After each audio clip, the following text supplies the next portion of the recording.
Welcome to a new episode of BlaBlaSun. We're back on the coast, where time moves slower and the cocktails flow faster.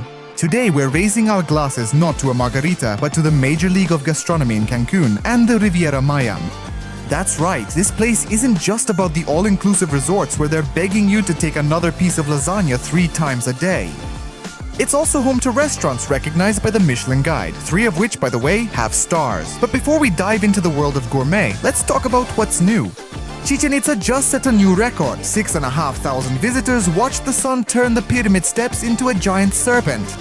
The ancient Mayans clearly knew a thing or two about showmanship. Today their show draws a crowd as big as any trendy festival in Tulum. The only difference is, instead of a DJ, you get silence and the falling light. In hotel news, Cancun has officially surpassed the Riviera Maya in price. So now, if you want to overpay to look at the same palm trees and the same sea, you know where to go. Cancun is officially your VIP overpriced club. For the 2026 World Cup, the state of Quintana Roo has offered its facilities as a home base for national teams. I can just picture the training session now, soccer players running drills while tourists swim a lap over to the swim-up bar. And finally, the World Travel Awards will be held in Cancun for the first time. The best hotels and resorts will gather to pat each other on the back for their ability to serve a buffet at 6 in the morning. We'll be watching to see which one wins the title of most Instagrammable lobby bar. By the way, we didn't see any Michelin-starred spots among the nominees, which is great more for us. And now, onto the stars themselves. Not the ones in the sky over Tulum, but the ones invented by the Michelin brothers. Yep, the same guys who made tires. Back in 1900, they published the first guide for motorists: where to get gas, where to spend the night, and where to eat. To help people find a good meal, they introduced the star system. 1 star, worth a stop. 2 stars, worth a detour. 3 stars, worth a special journey. And you should know, in Cancun, Playa del Carmen, and Tulum, there are restaurants that are absolutely worth going out of your way for. In total, there are 20 establishments on the list, and 3 of them have been awarded 1 star. This changes the picture a little, you know?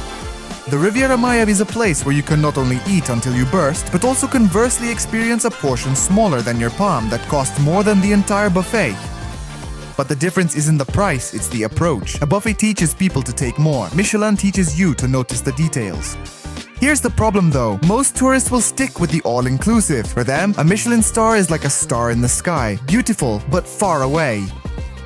They'll be standing at the pasta station, where a chef in a tall white hat is cheerfully slopping some spaghetti with ketchup onto their plates, thinking, "Hey, how is this any worse?" The answer is simple, it's worse because Michelin is about taste, not quantity. But we're not arguing, not trying to prove a point, not shouting. We're just sitting on a restaurant terrace, listening to the sea and smiling. The stars aren't about being pretentious. They're about having a life calm enough to appreciate the nuances while bold men are fighting over a comb. And by the way, we've checked subscribing to our channel can genuinely improve your life. We're like a great vacation, but not just once a year, once a week. So, the next time you're in Cancun or the Riviera Maya, remember the choice is yours. Go to Chichen Itza to get a picture with the serpent shadow, wait in line for the buffet, wait in line for a Michelin reservation, or just wait in line. Each one is an experience, just on a different scale. This is BlaBlaSun. So, here's to life, and to the fact that in the Riviera Maya you can do more than just sunbathe, you can also eat incredibly well. Cheers!